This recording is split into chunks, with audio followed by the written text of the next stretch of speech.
बिस्मिल्लाहिर्रहमानिर्रहीम। अस्सलाम वालेकुम नाज़रीन, आपका मेज़बान अली साहब बड़ी अहम तरीन डेवलपमेंट। दो तीन चीज़ों पे आज बात करूंगा। एक तो इमरान खान साहब ने मुज़ाकरात के हवाले से एक बड़ा ऐलान किया है और साथ में उन्होंने खबरदार भी कर दिया है। दूसरा, ये जो मुज़ाकरात हैं ये खतरे की घंटी बज चुकी है। मुज़ाकरात का मुझे लगता है ये आखिरी ही सेशन होगा, इसके बाद कोई सेशन नहीं होने वाला, या आर या पार। इसके ऊपर मैं डिटेल में बात करता हूँ और बड़ा अहम इंकशाफ हुआ है। एक सीनियर साफ़ी हैं, उन्होंने ये बात की है कि हुकूमत किस तरीके से फंस चुकी है।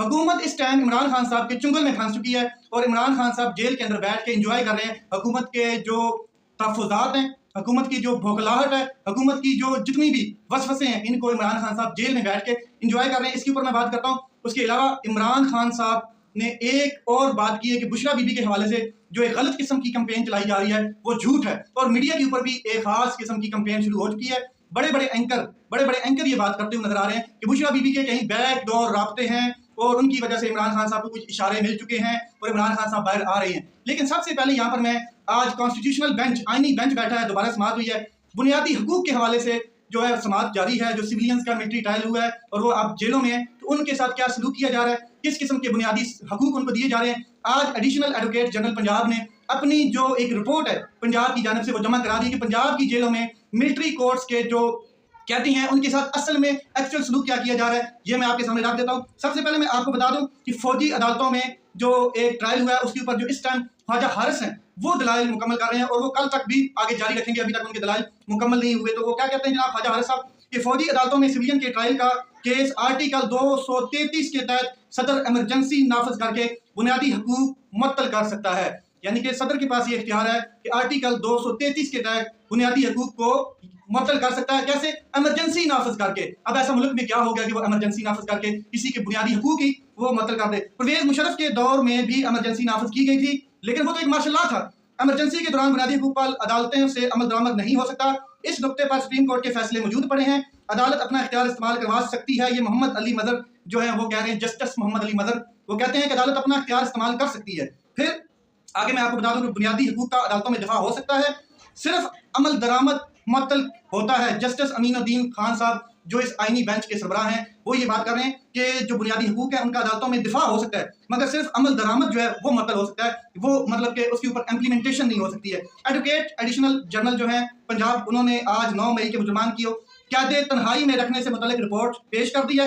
मुजरमान को सुबह 7:30 बजे नाश्ते के बाद लाइन में छोड़ दिया जाता है और 5 बजे तक मुजरमान बाहर रहते हैं। जेल में टक शॉप है, उसमें वो खाना पीना भी कर सकते हैं और काफ़ी पी सकते हैं। फिर इसके अलावा उन्होंने कहा कि जो जस्टिस जमाल खान मंदोखेल है वो इस स्टेटमेंट के ऊपर बोले। उन्होंने कहा कि जनाब ये लाइन कौन सा है, जो डेथ सेल वाला लाइन होता है वो है या कोई आम जो लाइन है वो है। जो लाइन मतलब कि लॉन की बात वो कर रहे हैं। एक लाइन होती है, जो लाइन्स होती हैं वो उनकी बनी होती हैं बैठ के, ये लॉन की बात कर रहे हैं एक्चुअल में, कि लॉन में छोड़ दिया जाता है और लाइनर से निकाल के लॉन में छोड़ा जाता है ताकि वो घूम फिर सके, एंजॉय कर सके। तो यहाँ पर एडिशनल एडवोकेट जनरल साहब कहते हैं कि जनाब जिस डेथ सेल में आपको रखा गया और उसके सामने जो लॉन था, ऐसा नहीं है, ये कॉमन है जिसमें तमाम कैदी जो चाहे वो सराय मौत के हैं, चाहे वो दूसरे हैं, चाहे 9 मई के हैं, चाहे जो भी हैं, वो वहां पर टहल सकते हैं।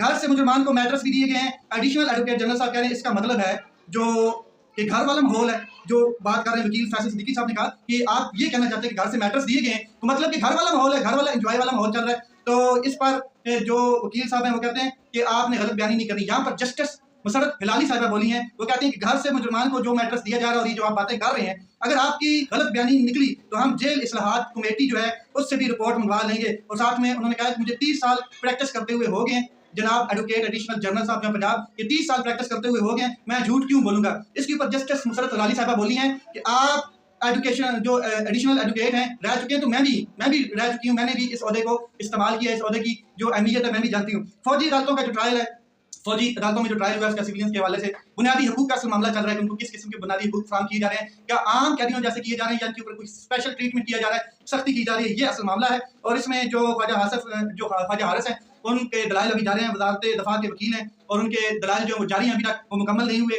तो देखते हैं कि ये मामला किस तरफ जाते हैं। डे बाई डे इसकी समाअत की जा रही है। अब चलते हैं जो एक सीनियर साफी हैं हामिद मीर साहब, उन्होंने बड़ा अहम इंकशाफ किया, क्लियर खुल के बोले। उन्होंने कहा कि हुकूमत ने इमरान खान साहब से एनआरओ मांग लिया है। ये जो बातें करते हुए नजर आ रहे हैं कि हम एनआरओ नहीं मांगेंगे, एक्चुअली हुकूमत ने इमरान खान साहब से एनआरओ मांग लिया है और हुकूमत की अदाएं नाज नखरे देकर ख्वाहिश का अंदाजा लगाया जा सकता है। हुकूमत कह रही है कि हम इमरान खान को बहुत कुछ देते हैं लेकिन हमें भी आगे से कुछ मिले। हुकूमत ये वाकई ही कहती नजर आ रही है जिस तरीके से वो अब सुन हुई पड़ी है और साथ में हमें भी कुछ आगे से मिले, तो इससे वाज़ेह नजर आता है कि हुकूमत ने इमरान खान साहब से एनआरओ मांग लिया है। हुकूमत के वस्से की वजह से, बौखलाहट की वजह से इमरान खान बनी गाला जाने के लिए तैयार नहीं है और हुकूमत को पता चल गया है कि खान साहब को हमने कोई डील ऑफर नहीं की। तो फिर ये जो बातें हो रही है मीडिया पे, तो खान साहब को डील ऑफर कौन कर रहा है? क्योंकि जब भी कोई डेलीगेशन जाता है इमरान खान साहब को बताया जाता है कि ताकतवर की जानिब से डील ऑफर हो रही है, चाहे वो अली अमीन गंडापुर है, चाहे बैरिस्टर गौर है, चाहे कोई भी जाता है, तो इससे एक चीज बिल्कुल वाज़ेह होगी, हुकूमत को पता चल गया कि अगर हम नहीं डील दे रहे इमरान खान साहब को, ना डील दे रहे हैं, तो ये कौन दे रहा है? इसका मतलब ये है कि इमरान खान साहब की बात अगर बंद गई तो हम बढ़ गए। ये बात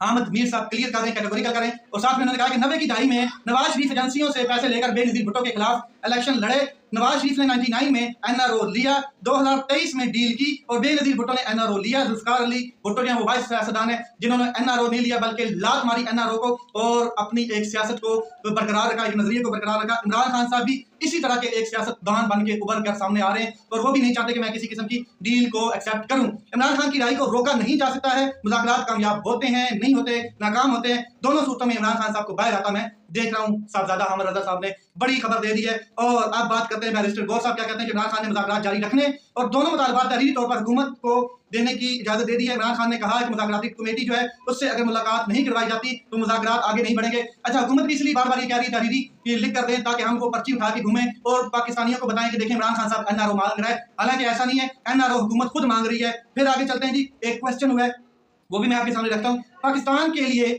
मुज़ाकरात को कामयाब करना चाहते हैं, इमरान का जो फैसला है वो शामिल नहीं होगा तो फिर इसका कोई फायदा नहीं है। ये कठपुतली हुकूमत है, इसके पास कोई इख्तियारात नहीं है और ये अपने इख्तियारात इस्तेमाल नहीं कर सकती है। ये इतना भी नहीं कर सकती कि इमरान खान साहब से मुलाकात करवा दी जाए मुज़ाकराती तीसरे सेशन के लिए। तो सवाल यहाँ पर यह किया गया कि इमरान खान साहब जबान क्यों सख्त इस्तेमाल कर रहे हैं? तो इमरान खान साहब जबान इसलिए सख्त इस्तेमाल कर रहे हैं कि आपने कौन सी नरमी की है। हुकूमत ने, ताकतवर ने गैर कानूनी तौर पर जेल में रखा हुआ है और गैर कानूनी तौर पर पार्टी को तोड़ा गया है। और कौन सा जुल्म है जो इमरान खान साहब के ऊपर नहीं किया गया? इमरान खान साहब ने वाज़ेह कर दिया है, वो मैं आपको बता दूं कि क्या कहा है कि मेरे तो इमरान खान साहब ने कहा है कि वक्त आ गया कि अपनी जाती अनाव और वक्ती मफादात से हटकर मुल्क के बारे में और कौम के बारे में, कौम की खुशहाली के बारे में सोचा जाए। ये बड़ा पोलाइट किस्म का उनका एक स्टेटमेंट है। साथ में इमरान खान साहब कहते हैं अगली हुकूमत ने, ये जो मतलब कि हुकूमत है, इस हुकूमत ने ये निशिस्त जो जुडिशल कमीशन की है अगर वो तश्कील नहीं दी, यानी कि जुडिशल कमीशन तश्कील नहीं दिया, जेआईटी तश्कील नहीं दी, तो हम मुज़ाकरात के अमल को आगे नहीं बढ़ाएंगे। ये खत्म हो जाएगा और फिर जो 31 जनवरी की डेडलाइन है वो भी सामने है और फिर रेमिटेंसेस, सिविल नाफरमानी वो भी सामने है। 9 मई और 26 नवंबर पर शवाफ जेआईटी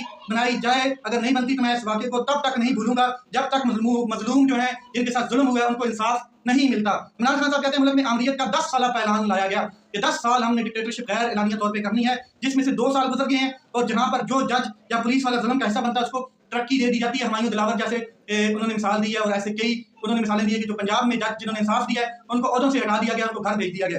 बुशरा बीबी के खिलाफ कंपेन की शदीद अल्फाज में मजम्मत करता हूँ। बुशरा बीबी जो कर रही हैं वो मेरी जात के लिए कर रही हैं। सिंजानी जैसे शोशे छोड़कर असल मामला से तवज्जो हटाई जा रही है। यही वो एंकर्स हैं जो मीडिया टॉक पे कर रहे हैं और टॉक शो में बैठ के बातें करते हुए नजर आने के। बुशरा बीबी जो हैं ये वो डिक्टेटर जो है, मतलब कि इस टाइम ताकतवरों से मुलाकातें कर रही है। 4 मुलाकातों का इंकशाफ भी कर दिया गया है। हालांकि ऐसी कोई बात नहीं, इमरान खान साहब ने इसकी तरदीद की है। अपनी पार्टी के लोगों को तलकीन करता हूँ कि हमारे जो मिसिंग पर्सन हैं उनका मामला हर सतह पर उठाएं। आपने जो गोली चलाई है इसका हिसाब देना पड़ेगा और इसका हिसाब आपसे हम लेकर रहेंगे। अच्छा जी, यहाँ पर आपको एक लतीफ़ा सुना देते हैं, फिर आगे चलते हैं। लतीफ़ा ये है कि हुकूमत के जो बैरिस्टर अकील हैं, अकील मलिक साहब, वो क्या कहते हैं कि ये कहने की बातें हैं कि पीपल पार्टी रद्द हो जाए और हुकूमत गिर जाएगी।